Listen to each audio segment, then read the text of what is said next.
Hello, everyone in Viewerland. Welcome to The Rundown. I will be your host today, Craig DeLuz, coming at you from the left coast, behind the Iron Curtain, otherwise known as the Sierras, in the place better known as California.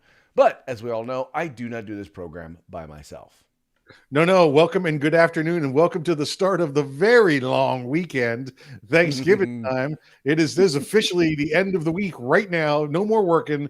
I am your co-host, Mike Piwowarski. I will be joining Mr. DeLuz. It's a pleasure to be with you and everybody else out there in Viewerland. Hey, well, technically, that would make this then Hump Day instead of Taco Tuesday. No, it's still Taco Tuesday. Hump Day would have been midnight around last night. Midnight, around midnight last night. It's only a 2-day work week. Okay, so we missed Hump Day. Sorry, guys. Well, it was just midnight, Now, if you were asleep or not, you see, so it would have been about 1:30 your time, I guess. I don't know. I have no idea. Somewhere around there. What we're doing here. But Laheim, here's looking up your old address. Here's looking up your old address. Gotta love it. Gotta love it. It's so funny because I really don't know anybody who takes working this particular week seriously unless you work at a grocery store. Yeah. And listen, I will probably go to work at some point. Tomorrow will be like a prep day, a relaxed day. Tomorrow will be the real day. But Friday, I'll work Friday and Saturday. I'm sure I will because you get everything done when there's nobody around, Well, exactly. There's some stuff that I know that I've been putting off that I know I need to get done that I'll probably wind up getting done. But the good thing is I'll be able to do it kind of leisurely because I won't really have the other work of the day to get in the way. Oh yeah, listen, don't get me wrong. This is work I want to do. If the real boss calls me at 9 a.m., I'm going to be like, I'm already drinking, and they're like, but it's 9 a.m. and I'm going to be like, hey, what's your point? I've already cracked a beer. It's good to go. Well, I'm like this. It's noon somewhere. Right. What's the line from Mr. Mom? What's that? A 50-year-old movie now, by the way. But what's the line from Mr. Mom? He goes, you want a beer? He goes, it's 8:30 in the morning. Scotch. Scotch. Oh, gotta love it. Gotta love it. It's that kind of week. All right. So on that note, I know the folks are probably as excited as they are to be here. I'm sure they are also very, very ready to move on and get on to the stories. So let's, shall we appease our audience? I shall appease as soon as I have one or two more of these. Yes. Okay. All right. Here we go. All right. Moving right into today's stories. Story number one has to do with Google. Now, we all know that big tech companies are bowing down to their Chinese overlords. We know that this is happening. But this in particular, this instance right here in particular that we're dealing with is an interesting one. You guys know there was the Chinese tennis player who had came out and mentioned that a member of the Communist Party, raped her. And she has now since disappeared. And it turns out that there is a video, actually a couple of videos that have been circulating around on YouTube that talking about the disappearance that have been scrubbed from the servers there in China. In other words, they're not playing anywhere in China because, the Chinese government told Google, told YouTube, you're not allowed to play those here. You mean in China? In China. China. Did I say China? China. There we go. If you say Antifa, I get to say China. That's how I say it. Okay. I like to pronounce it the way our last president did. China. China. That's how you have to say it. There's two separate words for him. China. Right. Yeah, this is listen, does it surprise anybody that one of their national stars, who was an attractive young lady, got raped by a communist leader and then disappeared when somebody made an issue of it? Does that surprise anyone? Remember, this is the land of communist dictatorships. Tiananmen Square. I know that's 30 some odd years ago now. Happened in front of the world on television, and they didn't care. We got lies about Wuhan. We know the lies that are going on. Right. Listen, I bet right now, if you brought up the rape and disappearance of this woman, even LeBron would be okay with it.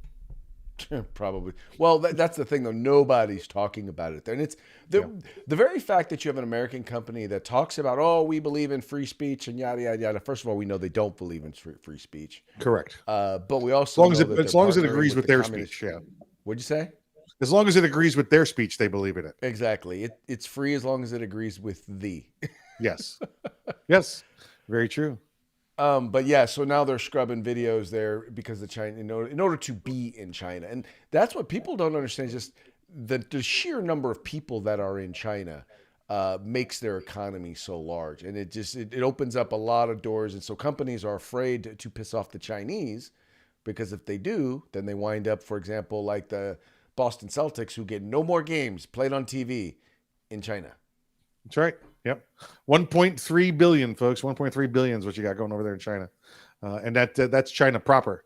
That does not include the disputed territories still of, Shanghai and Taiwan. Well, now, according to China, none of it's disputed. No, yes, it's true. Listen, and I mean, come on, who comes up with this plan where, listen, we're going to give back all of these former British properties to China. Because I'm sure it'll be fine by then. I know it's 20 years in the future, but I'm sure it'll be fine by then. Yeah, of course. Ridiculous. Somebody else's problem in the future, right? Yeah, but this is. I don't see this being a surprise. In fact, I bet, and I have not tried to look, that if you went on to the U.S. Google servers, it's probably gone from there too, because we know they don't want to, like you said, piss off their Chinese overlord bastards that keep giving them the products for cheap and the servers for even cheaper. Yep. Isn't that the truth? So instead they cover up the truth and they tell lies, which, by the way, is nothing new for companies like Google or the mainstream media. You remember, Mike, yesterday we were talking about the gunfire that took place in the airport in Atlanta. Yes, and I give you some scary news about airports. Yes, you did. I still am like, I had nightmares last night about flying. I didn't have nightmares, but that's right. Yeah, there you go. I'm definitely going to be looking at TSA cross-eyed from now on. Yeah. So if I wind up getting pulled out of line, it's all your fault. It is. It's very. It's probably because of not. It's not what I put in your bag. You just brought that by yourself, sir. But here's the thing, Mike. So now you have people utilizing that incident. So for those of you who didn't watch yesterday or didn't know, there was a guy had a gun in his bag. He was a convicted felon. When they found the gun in the bag, they had him come over because sometimes people forget guns in the bags and they want to give him an opportunity to say, "What's this?"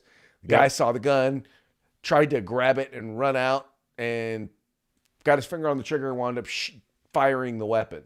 Anyway, he got away. The guy got away. They know who he is. With the gun, too, by the way. Yeah, he got away with the gun. They still, as far as I know, he hasn't been apprehended yet. They know who he is, but they haven't apprehended him yet.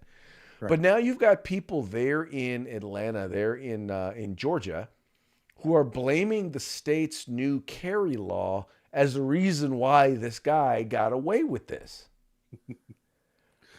Now, listen, Georgia is one of the states, and I've been there, seen this. It's one of the states where I think there's 44 of them. Georgia is one of them, where you could carry a firearm openly in the non-secure portion of the airport. So that means everything outside the TSA. If you're there to pick up somebody, if you're there to go, book a ticket, you could do all of that while open carrying a firearm.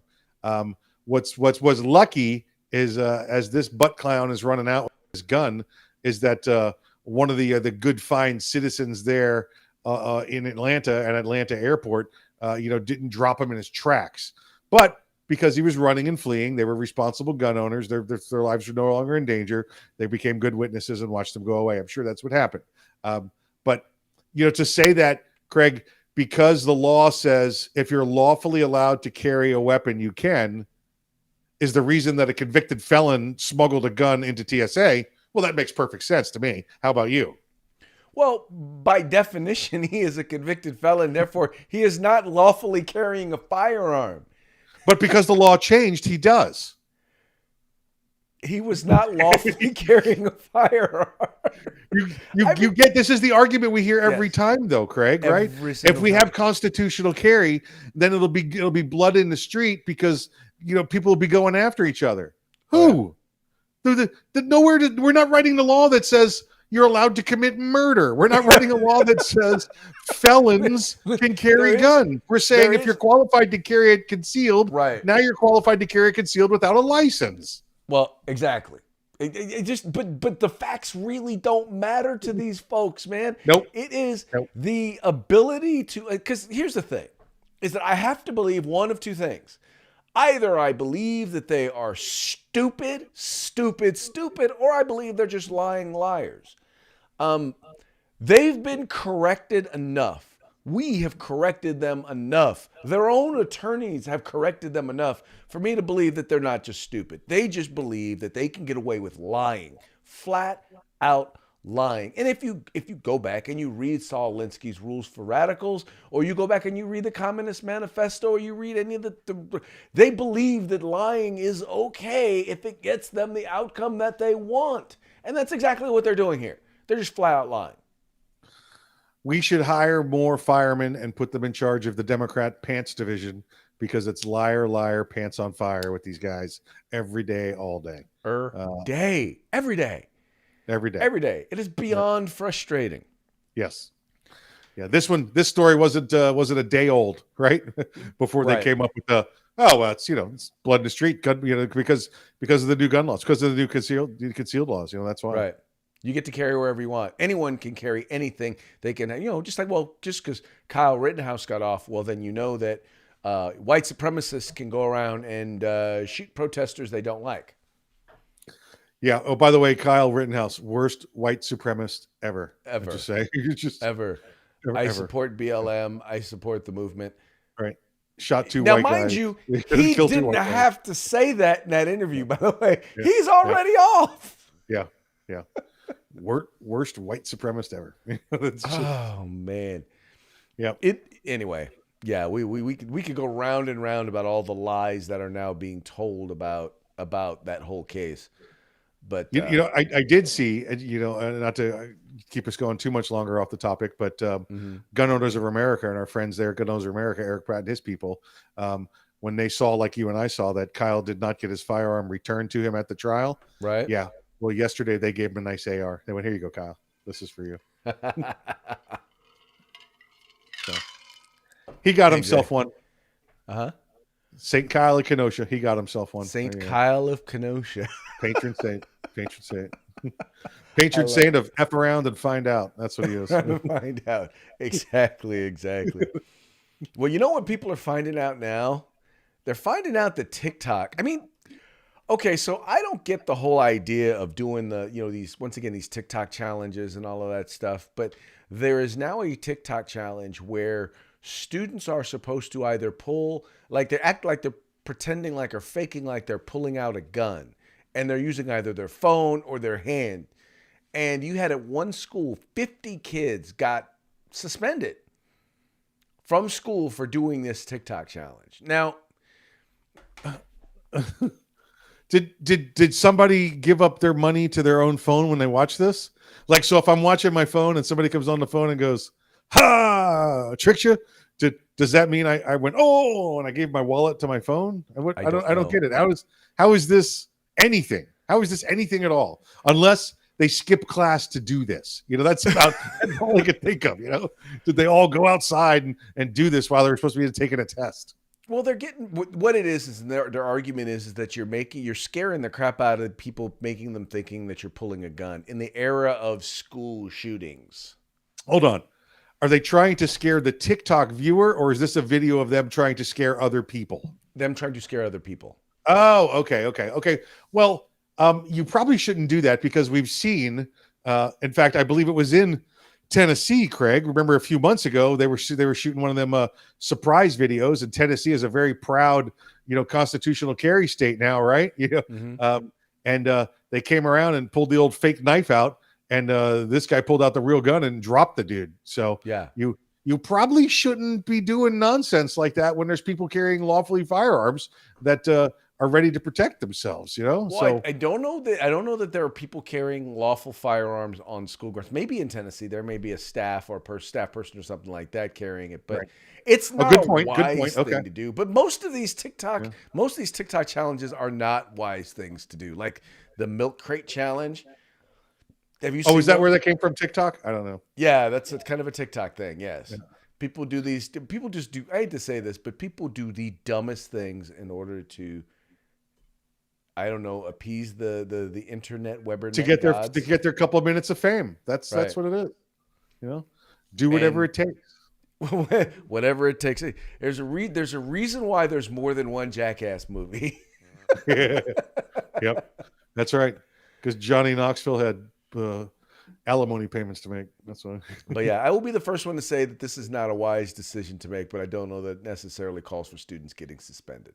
I I mean, if they're pulling fake guns out and it looks like guns, I Right. get that. If they're skipping class, I get that. If they're on their own time in between periods, I mean, I don't know. I mean, I think it's just important to don't be an explain idiot. to Don't them be an that idiot. you do that Especially, to the wrong person and you could catch a hot one.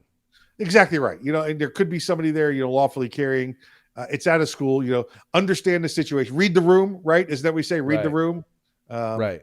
read the room, and if it's not the appropriate place, then perhaps go do it at the I don't know, Well, down at the county as park or I something. think if we had an appropriate level of respect for firearms, people wouldn't play those jokes. Oh, listen, you have to understand, Craig. The desire to get their moment of fame is much more important to them than their respect for firearms. That's Ugh. that they Well, don't respect their own lives. We've seen people die doing these things. You think they right. respect firearms? Obviously not. Right. Well, you're 100% correct. Okay, moving right along. All right, so now we're going to be going on to. So, some of you may or may not remember the name Tamir Rice. Tamir Rice was a 12-year-old who was in a park playing with a very real looking toy gun. Someone called the police and said that there was someone in the park playing with a gun. I think they even said that they weren't sure if it was a real gun or not, but they just said, look, someone's playing in the park with a gun. And police roll up, and he basically points what looks like a real gun at the police officers, and they shot and killed him. And they claimed that they did so in self-defense. Well, after the hearing, after the trial was over, and the verdict came down, and Kyle Rittenhouse was found innocent, uh, Tamir Rice's mother was interviewed and basically said that this was such an injustice that America, the United States of America, should be overthrown because of this particular verdict. Said the woman who allowed her young son to take a realistic looking firearm to the park and obviously brought him up that it's okay when you see the police to point the gun at the police. Yeah, Uh, Mike, you could not have. Well, I couldn't have said it any better. That was exactly my thought. I'm Uh, like, she, uh, and at first, I want to say this too, Craig. From what I remember of the case, they did say, to the dispatcher, to the 911 call taker, the very last thing they said was they thought it was a kid, but the police had got to the scene within moments after that and never received, or it was a kid with a toy. They never received that part of it. right, The only okay, part of the call they got was yeah, someone with a gun at the park. right, Yeah. Yeah, and then listen, FBI came, everybody came, did their investigation and said, so sorry. I mean, listen, it's horrible. It's tragic. I mean, there's a right, 12, 13-year-old boy who's gone, and because mom makes it okay and right. believe, through her speech, through by example, however she did it, she said, it's okay to point your gun at the police whenever you encounter them. And she got her son killed. How she was not charged for that, I don't know. But she found everybody to sue after that as well to get her money. So now she sits at home throwing opinions against the wall, just like LeBron throws tears at sneakers. He don't care. Well, I will say that while it was probably bad parenting, I don't know that it was criminal, but I think she bears some responsibility for it. For like you said, you You need to teach your children. I'm not saying you have to buy them a gun. I'm not saying you got to take them out shooting. I did. But what I am saying is you need to teach them an appropriate level of respect for firearms and by the way, for people in authority. Yeah. And help people to understand that when you point something that looks like a gun at someone with a gun, there's a very good chance you're going to get shot. Yeah. And I'm not saying anything about you've got to teach them to, love the police, respect the police. Here's what you got to teach them. Teach them from getting shot. Okay. Don't let them do things that will get them shot. All right. So don't point your gun at the clerk at the store. Don't go in the bodega. Don't point it at the police. Don't point. It's like the Palestinians. Don't throw rocks at tanks. You want to know why they keep shooting at you? Don't throw rocks at tanks. Pretty much. I mean, sorry. It's the start of a good weekend. By the way, we actually do have a new story related to the Rittenhouse trial. I saw this. This is groundbreaking news right here. This is groundbreaking news. You're hearing it probably for the first time here on the rundown. Wait. Turns out. There we go. Turns out Kyle Rittenhouse has actually been found guilty. Prosecutors have found mail-in jury votes at 3 a.m. Rittenhouse has now been found guilty. Yeah, they found them, under the seats, under the benches. They're clearly, they must be good. There's 3,000 of them, I heard. Yep. So now it's the jury is 3,000. They have them on video. Yeah, exactly right. Yep. 3,012. So Kyle's going back to prison. They came up from Georgia. Is where they were. They did. Yeah. The president of Georgia herself, Stacey Abrams, she brought them up. Found them. Yeah. Oh me, oh my. Oh, such fun stuff. All right. Well, let's we'll make this a quick one for everybody. Say hello to our good friends at Guerrilla Machining. Talk to those guys there today. Joe and Nader, good on those guys over at Grid Defense. Carlos, actually, I think that's the other way around. I think it's Joe at Grid and Carlos at Guerrilla. So apologize, guys. And then our good friends over there at the California Republican Assembly. Thank everybody for what they do and reach out to them because they reach out to us and we reach out to you and, touching hands, touching me, touching you. Yeah, folks. Now, just so you know, we're probably not going to be on the rest of the week. But you may get a video vignette, maybe a live video here or there, just kind of, sitting around chit-chatting or something like that. But for the most part, we are going to be enjoying the vacation. Yes. Little 3-day extra vacay here. So we will try to reach out and try to say hello to you. But if we don't get to, have a wonderful Thanksgiving. Don't eat turkey and drive. Remember that. And and be thankful. Be thankful for what we have. And don't eat on an empty stomach. Oh, you can't. No. You'll ruin your stomach. You can't drop dry food on a dry stomach. You gotta cushion it. You gotta put fluids down there first. Yeah. Preferably some fine spirits. Well, yeah. I mean, you don't want it to hurt, right? You want to numb it before you start dropping turkey missiles down there. So. Y'all have fun. We'll talk to you later.